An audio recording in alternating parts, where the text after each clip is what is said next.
много раз уже бывал в Индии, я видел разных учителей, мастеров, гуру, видел таких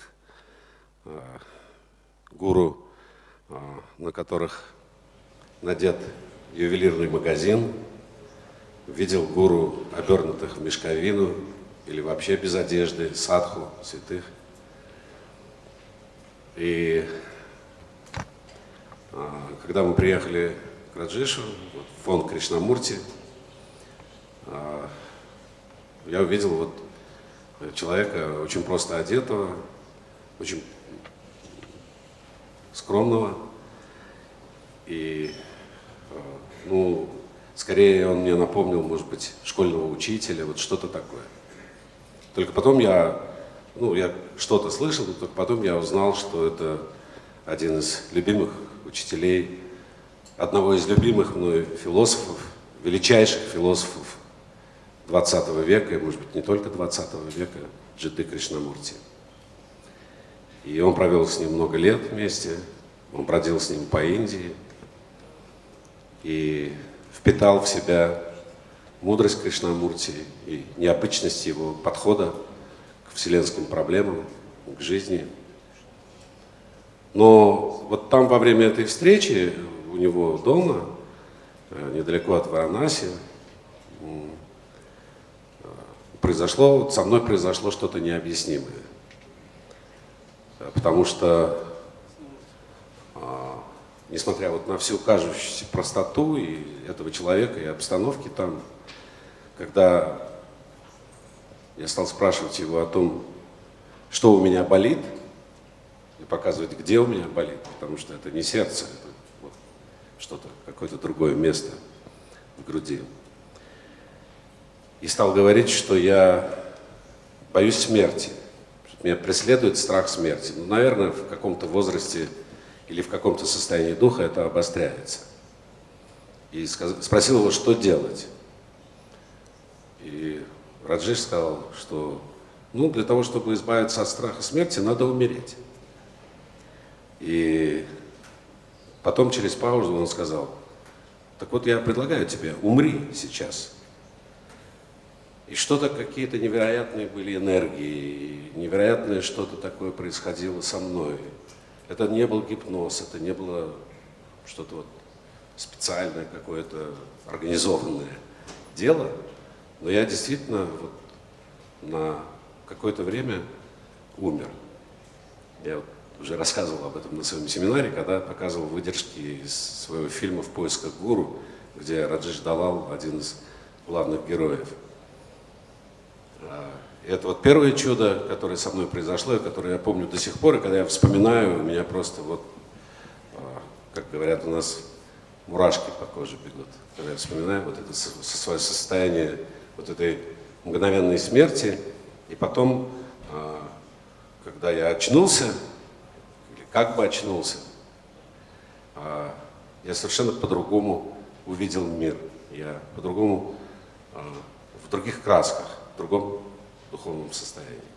Ну, были еще, в общем, чудеса, я не буду сейчас долго отнимать ваше внимание и, самое главное, драгоценное время. Я просто хочу подарить Раджешу, вот переведенный специально на английский язык, правда, обложка здесь русская, но я в нее вложил английскую версию вот фильма «В поисках гуру».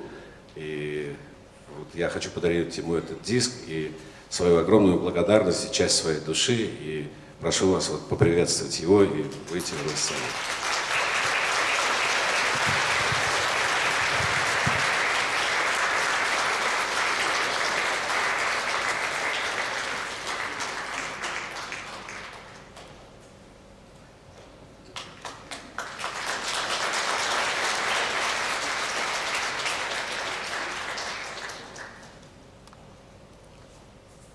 Friends, I'm not speaking to you on behalf of any land, not as an Indian, nor on behalf of any religion, not the Hindu religion to which I was born. I'm not here to represent any particular human being or his thoughts or any great hallowed tradition. I speak to you as a human being, sharing with you this extraordinary planet on which we live. The beauty of the mountains, the rivers, the deserts, the trees, the birds, the children, women, men. There is great beauty on this planet. I don't know whether we have the space and time in our minds to really look at this beauty and to deeply appreciate it. There's of course great suffering, enormous suffering, not only for human beings, but especially in these last few centuries, for the whole of life. Species are dying. Where I live in South India, we live in a beautiful valley near a forest, and there are constant encounters between wild elephants who come very, very close to us. Just 200 meters from where I live is a small little pond, and these lovely creatures come to drink water there. There is a forest just a few hundred meters away, and we have made it very difficult for them. It was their territory. We are the invaders there. But when I watch carefully, I see we behave as if they are the intruders. We drive them away rather crudely, cruelly. There is a lot of suffering. And we human beings, who are undoubtedly the apex of the evolutionary process of life. We have extraordinary brains. We have created great ideas, great machines. We have been able to land on the moon and send our spacecrafts far into space. We have gone under the waters. We have investigated the human body. Tremendous exploration. We, as a human species, have been involved in. And yet, it's a tragic truth, a fact, that our presence on this planet is threatening not only our lives, the lives of millions of creatures with whom our relationship has become primarily of greed, of use. We use them for all kinds of purposes. We destroy them for our pleasure, for our food, for our so-called medical and scientific research, and very often for sheer entertainment. So, I think we are before a very crucial juncture.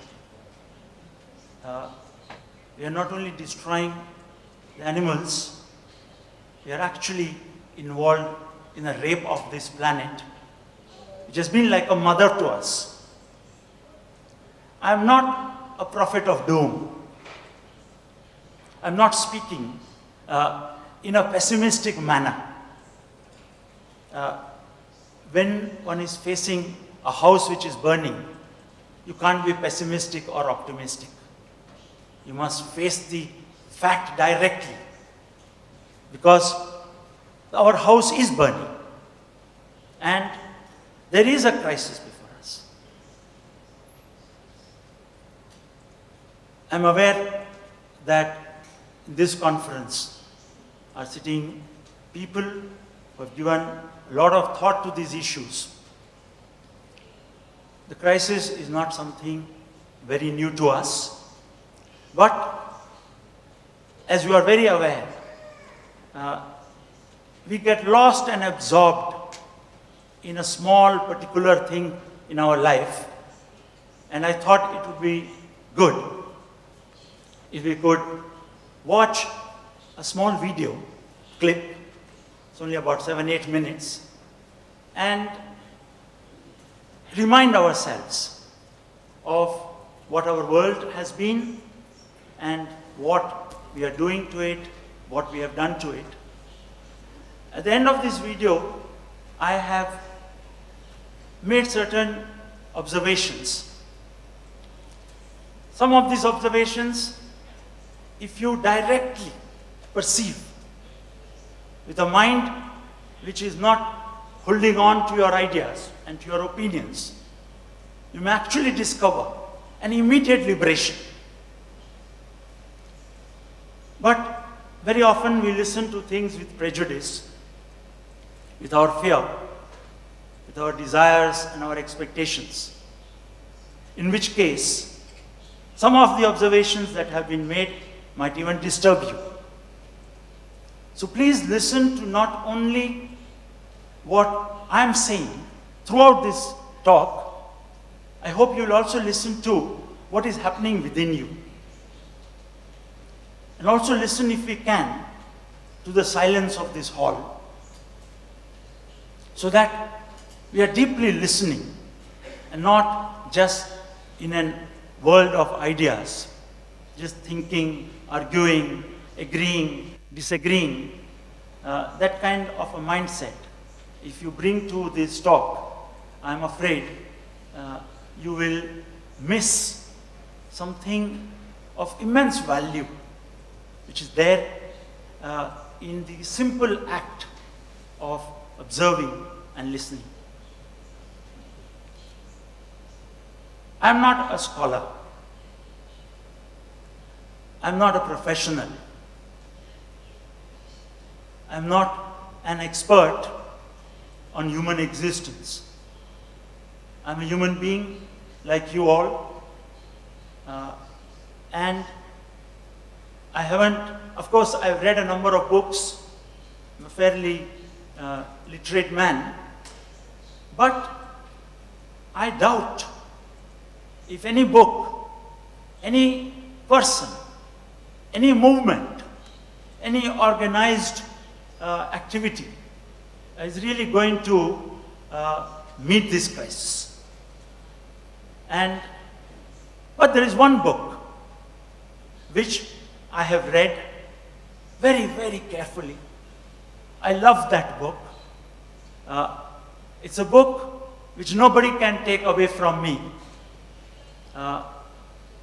It's a book which has given me great delight, a certain kind of wisdom and a certain affection for the human predicament. I'm going to share all that with you. You might be wondering, what is this book which I'm referring to? I'm sure you all know the name of that book. But before we talk about that book, let's watch our little video clip. Please.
Crisis is all around us and deep within us, not just in any particular sphere.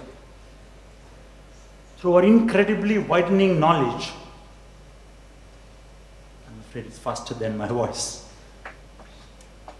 we have changed the face of this planet and all life on it.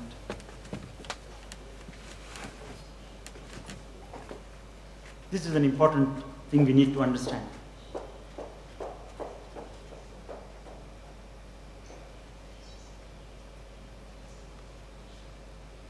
The crisis is total. It's in the very core of consciousness. It calls for an unprecedented action, exploding continually.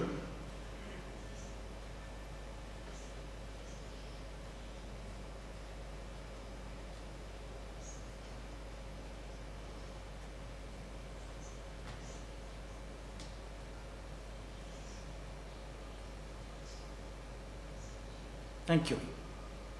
Thank you for.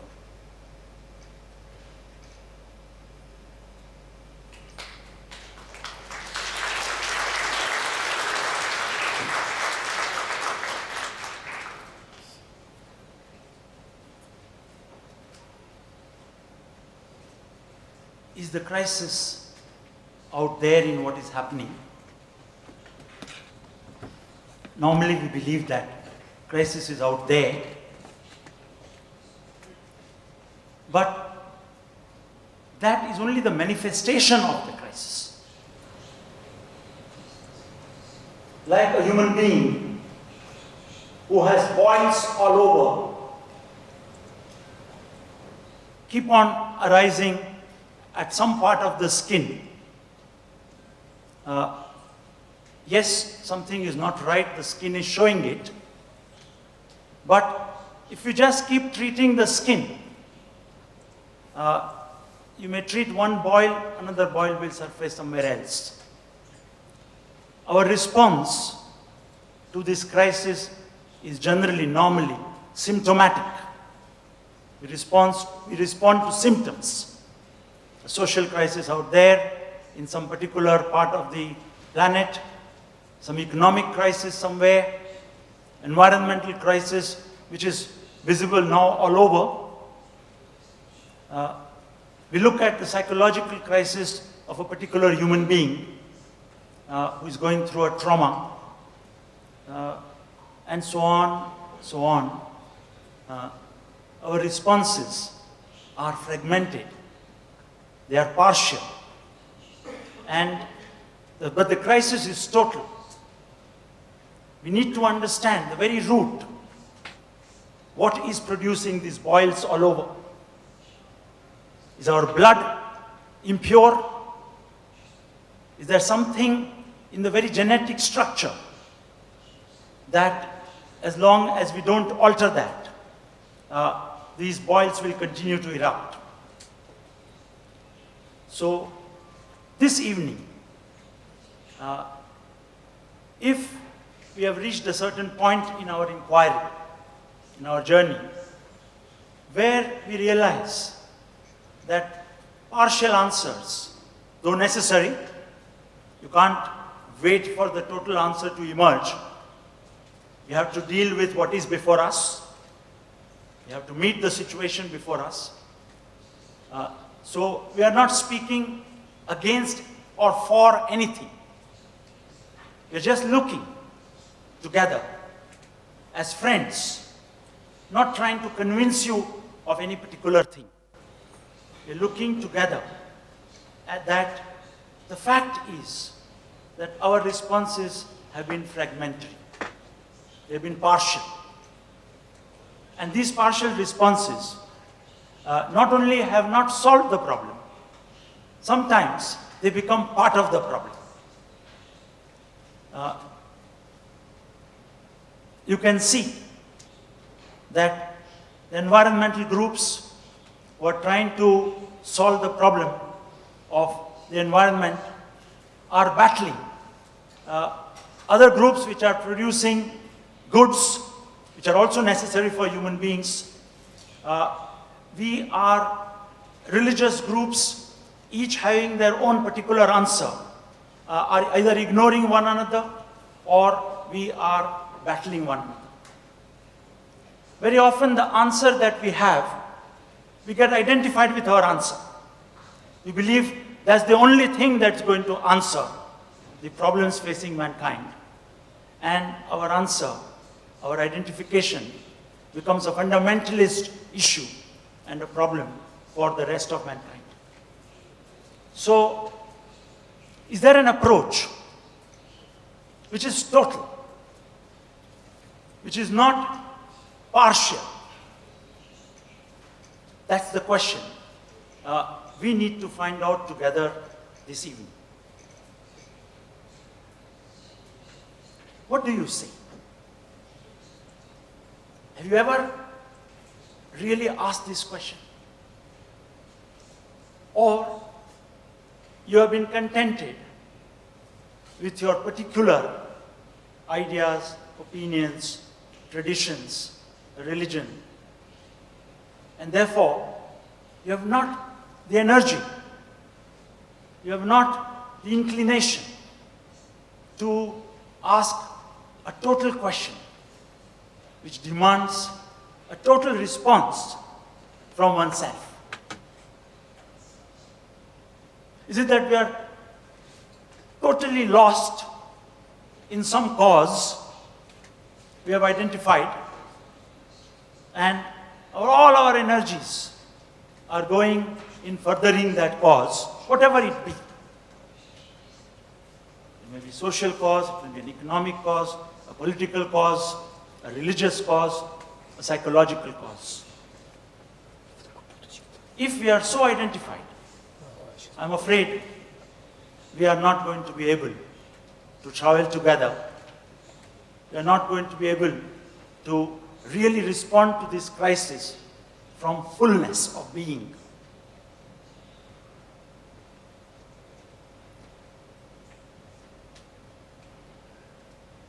The book which I talked about, which is a profound book, is not been written by any particular human being.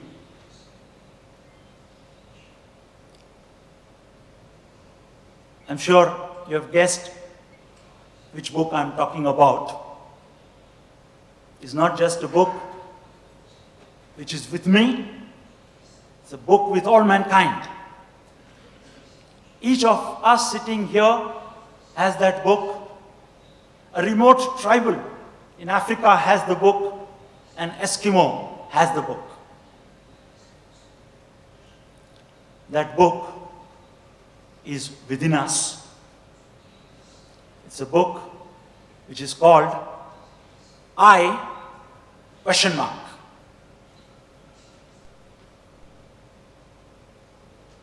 This book has been talked about for centuries. People have said, you must ask, who am I? People have said, self-knowledge is the most important thing. Some people have said that you must understand the life, the birth, the death of self. Unfortunately, very few of us have the time, the energy, the inclination to carefully look at this book, which is ourselves. And today, we are going to, of course, it's a vast book. There's a great deal of story there. So many factors.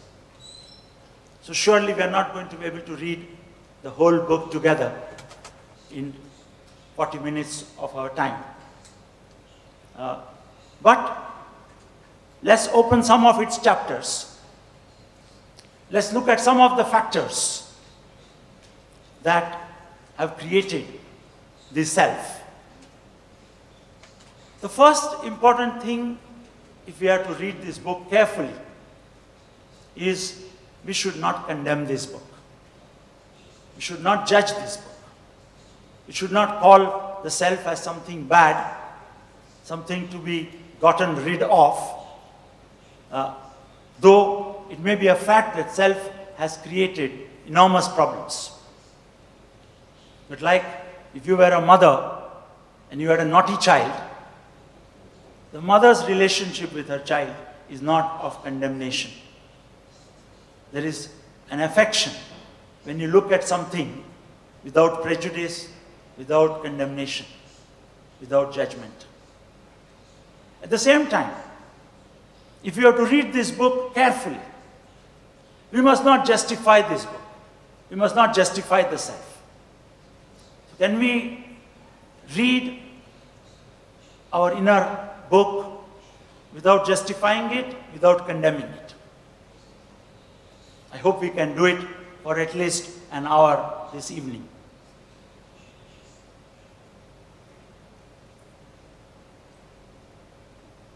We need to, before we carefully look at this book, understand what I call the old mind and the new mind.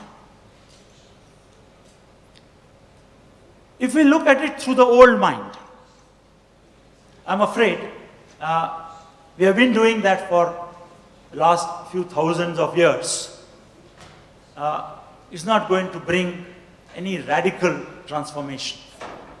We may modify the book, we may improve our circumstances a bit here, a bit there, but the crisis requires a total response, a radical response. And the old mind is not capable of giving that response. What is the old mind? The old mind is a mind which is rooted in belief, in opinion, in knowledge, in the past. It is anchored there. So its movement is limited. It can only move as long as the rope will allow it to move. It also is straitjacketed. It's not able to move quickly, not able to see all the subtle nuances of this dynamic challenge we are facing. So let's be aware that this old mind, which has a tendency to be rooted in something, it derives a certain kind of security from its identification with knowledge, with tradition, with a past, with a land, with a culture. Such a mind, I'm afraid, will not go very far. And perhaps we have that mind, and we are afraid to let go of that mind.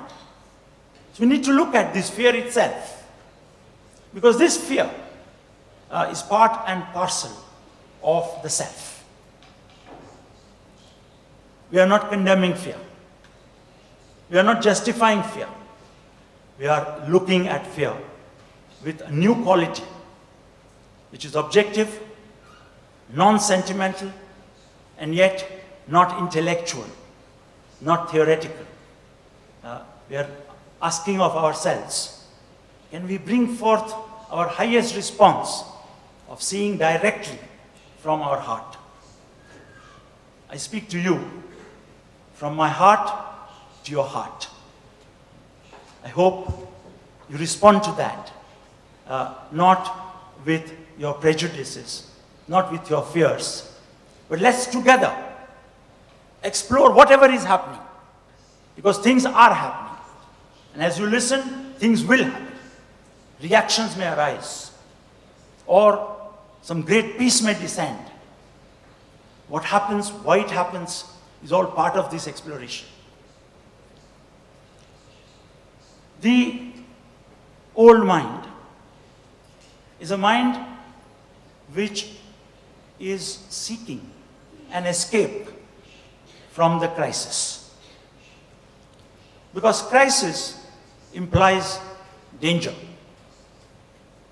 And the old mind is not wanting danger, it's wanting safety, it's wanting security, It wants a certain kind of peace. It wants to be left alone and not be disturbed. We all have that within us, but the actual fact is that we are continually being disturbed. There is death in the family. There is genocide in some parts of this planet. Things which we love, which have given us peace, are being taken away from us. A trust we have placed in somebody is betrayed. Disturbances, challenges are a fact of our life. The security which we seek in an isolated circle, does it exist? Or it's an illusion which we are creating because we have not really explored the new mind. This tendency to create an illusion, which is there in each one of us, to face this tendency, the tendency to identify, the tendency to imagine, the tendency to delude, is a fact. And to face it without condemning it is the invitation of the new mind. Let's take it. The old mind is also concerned with measurement. It's constantly comparing good, bad, right, wrong. I like it, I don't like it. We're all the time judging. We've been taught this from our childhood. We compare. Young children are compared. They're given grades or marks in their schools. They're told, you are inferior, somebody is superior, be like him. So, from childhood, we have not learned to look at this book. I, question mark. We are told, you should be like this. And we have internalized this. We have been told what is good, what is bad. We have not found out for ourselves. We have not read this book authentically, genuinely, without judgment. So, that's part of the old mind in operation. The old mind also functions through images, through the past. We have images of everything. Now, at one level, knowledge is extremely important. It is through knowledge that this microphone from which I am speaking has been created. It has taken enormous period of time, of thought, refinement, to bring it to this level. Surely knowledge is necessary. Everything that we see around us is based on knowledge. This hall has been built with the help of knowledge. The dress we are wearing, we often don't realize how much trouble, how much innovation has gone into creating a simple button to tie this shirt with. So, we are not speaking against knowledge. But, where is knowledge necessary? And where is knowledge itself a hindrance, a problem? The old mind either worships knowledge. It's totally, knowledge is God. Or if it has become somewhat aware what knowledge is doing, it starts condemning certain kind of knowledge. And it says, this must be wiped out.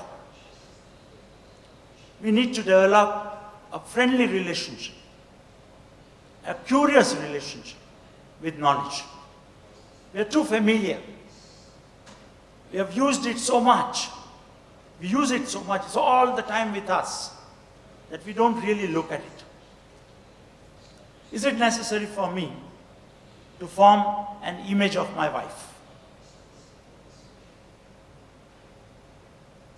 When I form an image of her, am I able to look at the changing I there? Or I've already fixed a certain image, and through that image, through that knowledge, I'm looking at her, and she does the same to me. In this process, what is relationship? Am I trying to force her to fit into my image and vice versa?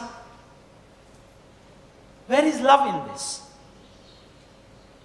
So the new mind, the mind that is questioning, is not accepting and just carrying on with the past ways of doing things. We need to bring that mind. We're doing it right now, I hope. So, what place has knowledge in relationship? What place has knowledge in love? Is love memory? We have made love into a very sentimental affair. If you remember me, if I remember you, you always think of me, then you love me. Is that love? The new mind is asking questions of life. What is love? What is beauty? What is truth? And is not accepting ready-made given answers. It's inquiring, exploring for itself. It's even questioning any answers which it has created, because it wants to really enter that vast movement called love.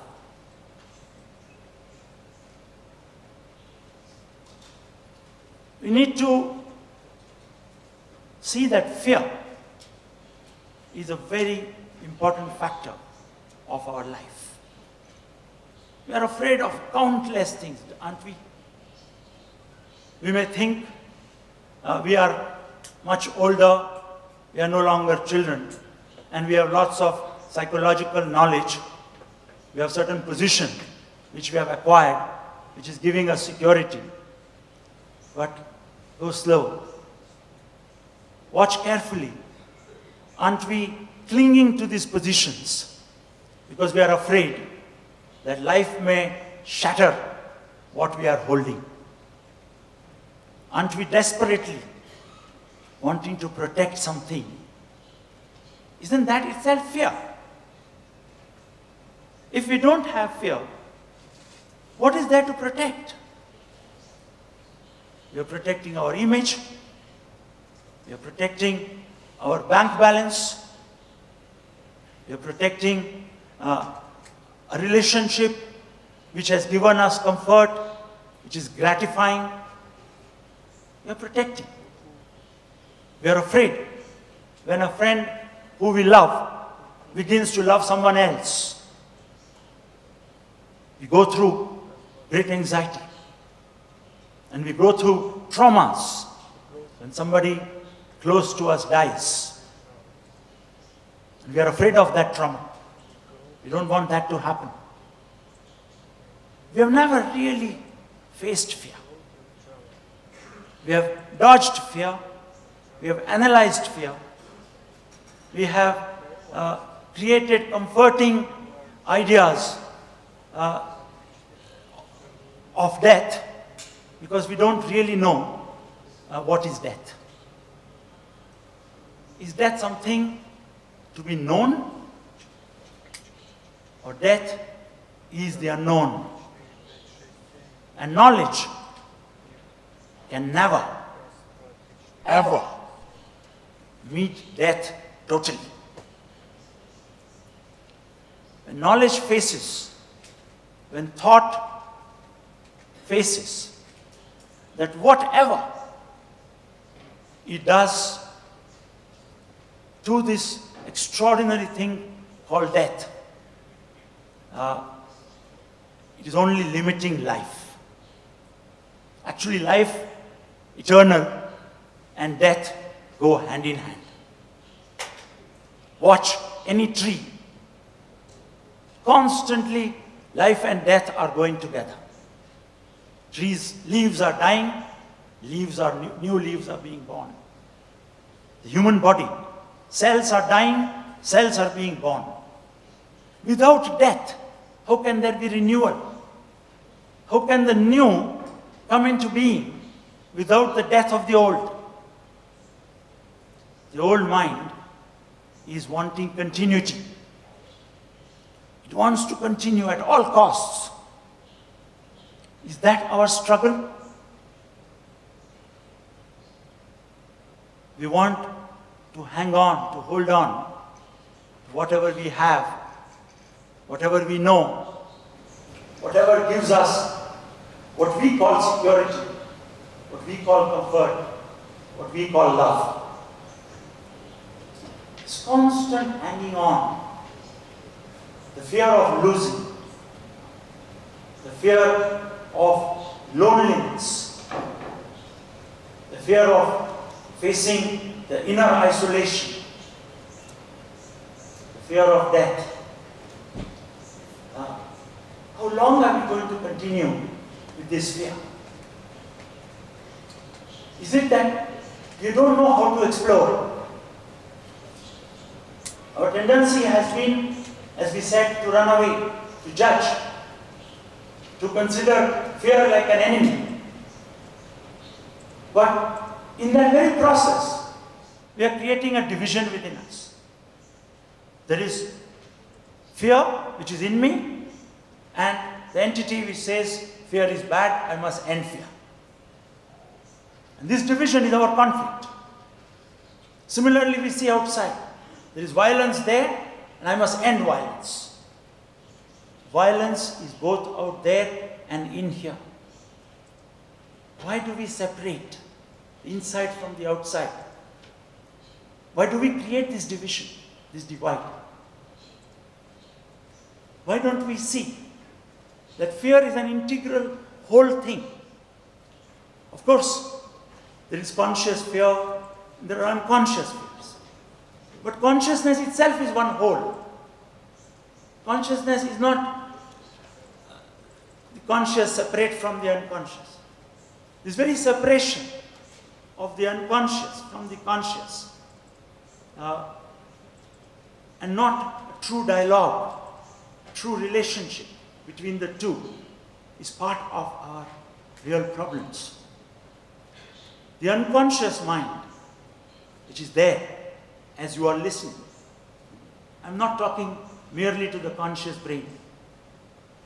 I'm speaking from an integral totality to the fact of consciousness which is there. Consciousness is whole. It is both conscious and unconscious. And it holds within it vast possibility of something beyond consciousness. We human beings have always had this intimation. We have called it God. We have given different names to that vastness. We have said it's nirvana, moksha, kaivalyam, the spirit. But unfortunately, the old mind has captured these words, even this intimation. We don't truly explore whether there is something beyond consciousness. We treat it as an answer to our problems. We create an idea that God will protect us. We have this idea that if we want to find peace, we must follow the Christian path or a Hindu path. So we are approaching this whole thing with such a small, beggarly mind. We walk and live life with a begging bowl. We're going all the time telling people, please give me some attention, please put more money here, please look after me. The me is all the time begging. Why? Is it that we haven't read this book? Is it that we haven't seen this book written by nobody, which you can't buy, which you can't sell, which nobody can touch, nobody can take away from you? It's an extraordinary book. Is it that we haven't read this book?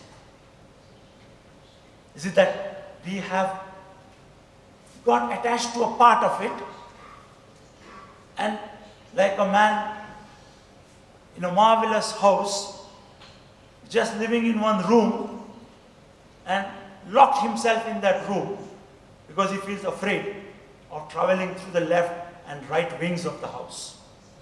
Are we like that? We need to unlock the rooms which we have created. We have locked our house. We need to unlock it. We need to move. So fear is one of the factors of our consciousness. The other is thought. Fear and thought have a great connection. If you notice fear is not there when thought is not there. It is the thought of the past and the future, especially the future. And the thought of the future is related to knowledge of the past. Also, I think it might be worthwhile to look at concentration and attention as factors of human consciousness. The old mind is primarily interested in concentration. Concentration is putting all your energy on a particular object. There is a specific thing in concentration. The specific is very important. The particular is very important. When you concentrate on a particular, there is a purpose. And only when you fully concentrate your energies, then it's very easy to achieve the purpose, your goal. So the old mind has trained itself in the art of concentration. But you have to pay attention to what this concentration is doing. Concentration creates blind spots. When you concentrate on an object, other objects which are all vying for your attention become a problem. You call them distracting. They're distracting us because we want to concentrate. So concentration creates resistance. Is it not? I'm not propounding any theories. I'm just observing with you actually what is taking place. We do concentrate. And I'm not against concentration. We are not speaking anything against or for. But if we are concentrating and we are identified with concentration, then anything which somebody says which shows its limitation, we will feel it is a threat. That's also part of the difficulty with concentration. Concentration is not able to shift its object very freely because it wants something from the object. But attention, maybe on an object or maybe on itself. The object of attention is not important. Attention can shift from one object to another. Of course, in attention too, there is the gathering of energy. But this energy of attention has no conflict in it. It is an undivided energy because it is not caught in an object, it is not dependent on an object. It comes when you are interested in life. Like little children paying attention to whatever is. The movement of a kitten draws their attention and they pay full attention to that for whatever period of time. And attention moves. There's no problem. And so concentration has its place. Attention has an extraordinary place. But unfortunately, from childhood, our upbringing is of inconcentration. The new mind is a mind which is not against concentration. It sees its value, but is limited value. And is very deeply interested in paying attention to itself, paying attention to the world. So attention is a vast field. I'm just opening up certain aspects of this book for all of us to read. Maybe there may be a number of questions, and we may not be able to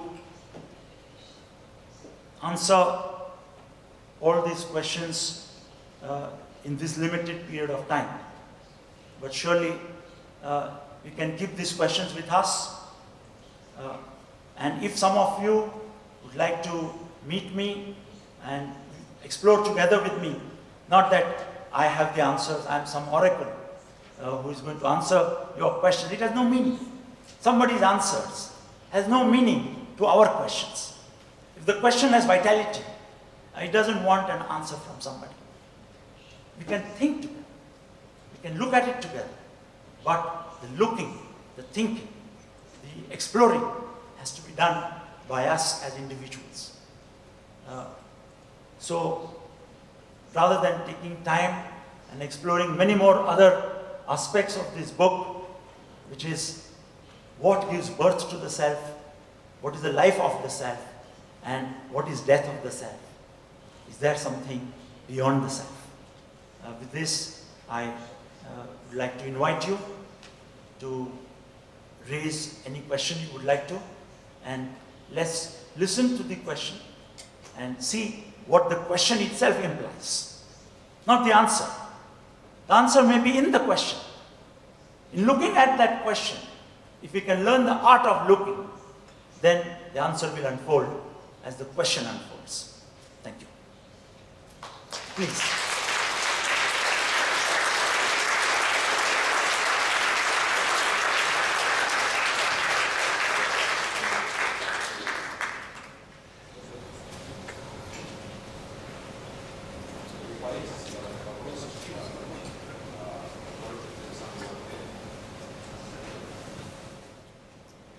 Хитрый, и он не отпускает. Можно ли помочь отстранить его? I'm afraid I could not listen to the question. Was it in Russian?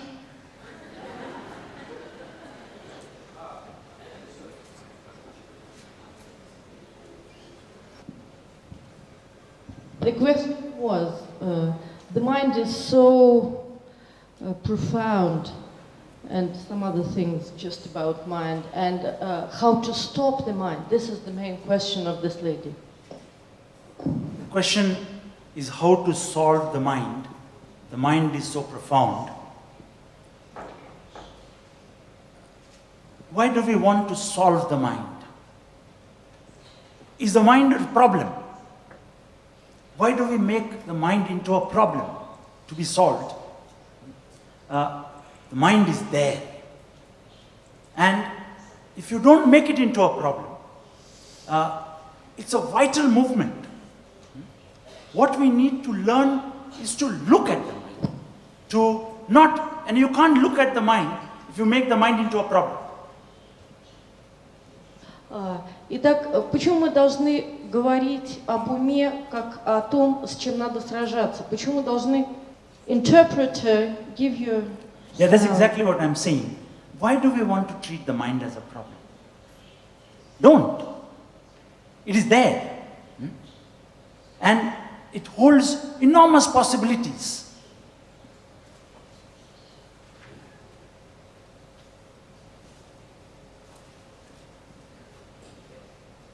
Yes, please. At the beginning, you talked about a total solution to the crisis we are facing. If each of us begins that process of questioning the I, how do we then contribute to fix it collectively in the world? Yeah. The total solution is the total facing of the problem. We have, because we have looked at it with separation, we are treating the problem as something separate and the solution as something separate. We are trying to find a solution to the problem. But when you see that the problem holds its own solution, what we are calling the problem, which is the self, which is the ego, actually itself holds its own journey, its own movement. We just have to allow it to move. In that very flowering, whatever is there around you begins to flower.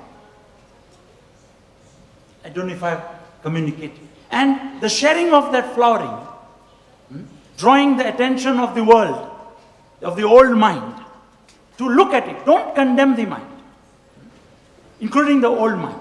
Old and new are only words. So when there is no condemnation, and there is a looking, that looking itself is a love. And that love is its own light. It has its own movement. But if we are wanting a solution and wanting to see a solution, we are wanting to see the animals are no longer being killed, whatever we are attached to, then I'm afraid we will miss the real thing. The real thing may have an effect in time. It's like the boils which are arising. When there is an inner surgery, that surgery must affect those boils too. But until the blood has been completely cleaned, the old blood will continue to manifest. So let's not be too concerned with the boils which are visible. Let's be concerned with the source, the root, from where all this is arising. If the root is watered, if the poisons there are completely eliminated, trust that the outer is bound to change.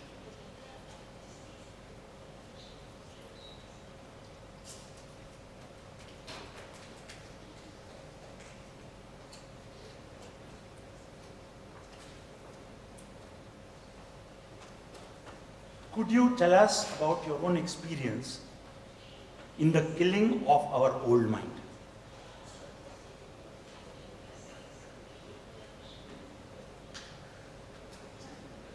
The killing of our old mind. See the question, killing. I don't really feel that killing the old mind ever works. Because it is the old mind only which is thinking about killing. It wants to kill that part of itself which now it says is old mind, that is bad. Is it not?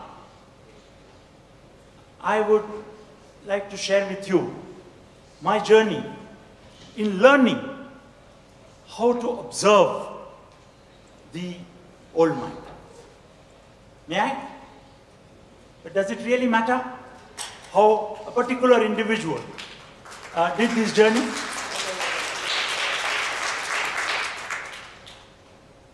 Because I don't think this journey is repeatable. For each of us, it's a fresh journey, thank God.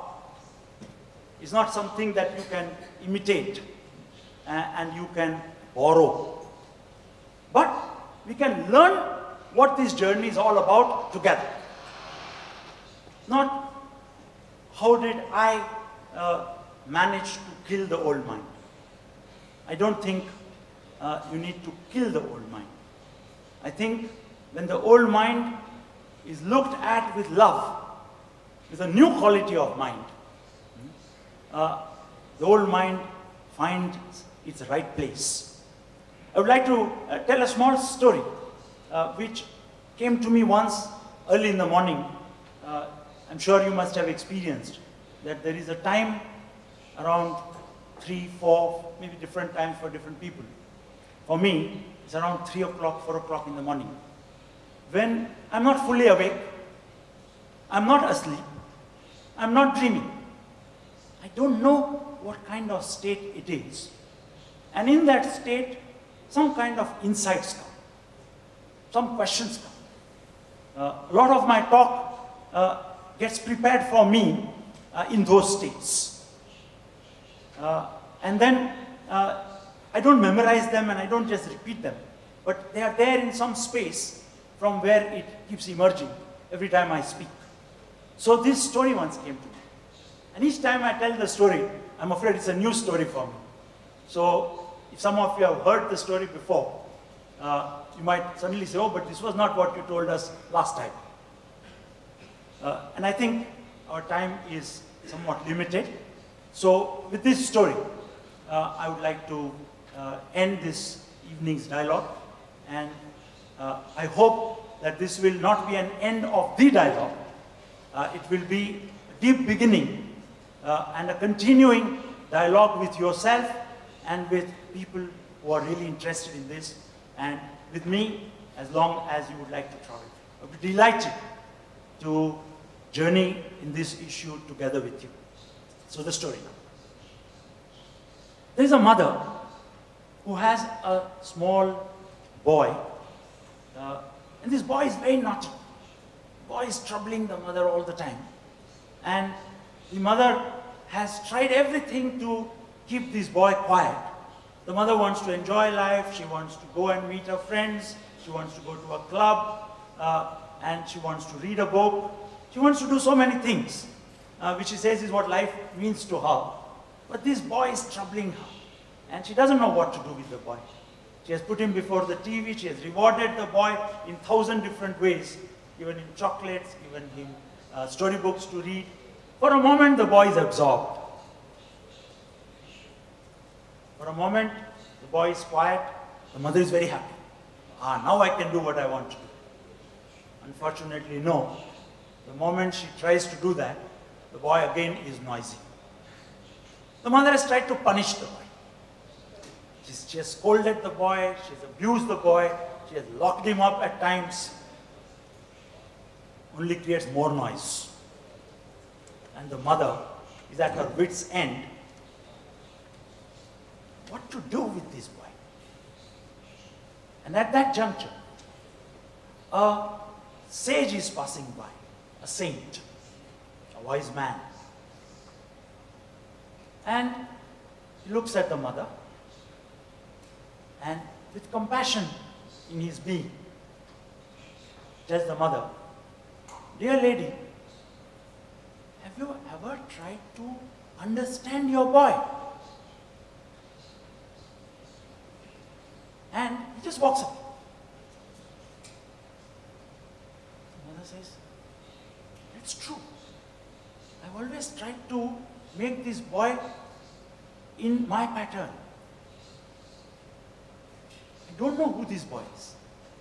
I don't know why he's crying. I don't know why he's naughty." And the mother, that question is now lodged in the mother. What is this boy? And she looks at the boy, and very strangely, the boy has changed instantly. Because the boy notices that the mother is looking at him. It's a different mother. The boy is also curious. He's a bit confused. And the mother asks the boy, "Why are you so naughty? Why were you hitting me?" And the boy says, "You were hitting me last time. You did this to me." The mother sees, yes, that is true. I am also hitting you. But what was interesting was the dialogue has begun between the boy and the mother. I won't go into the details of that dialogue because the mother doesn't really know how to do that dialogue. But she's learning as she does. And she discovers that the boy is changing. Some new relationship is beginning between her and the boy.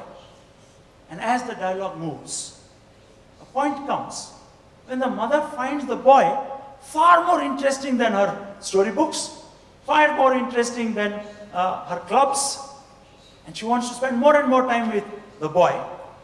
And as the relationship deepens, suddenly a time comes when the mother discovers that that boy is the deepest factor of her life. She loves him. And the mother hugs the boy because she loves him. And the boy, with equal delight, hugs the mother and says, "Mama, do you now know why I was so naughty?" Thank you.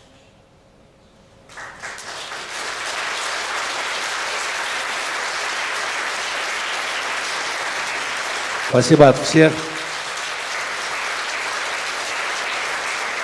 Я не буду комментировать.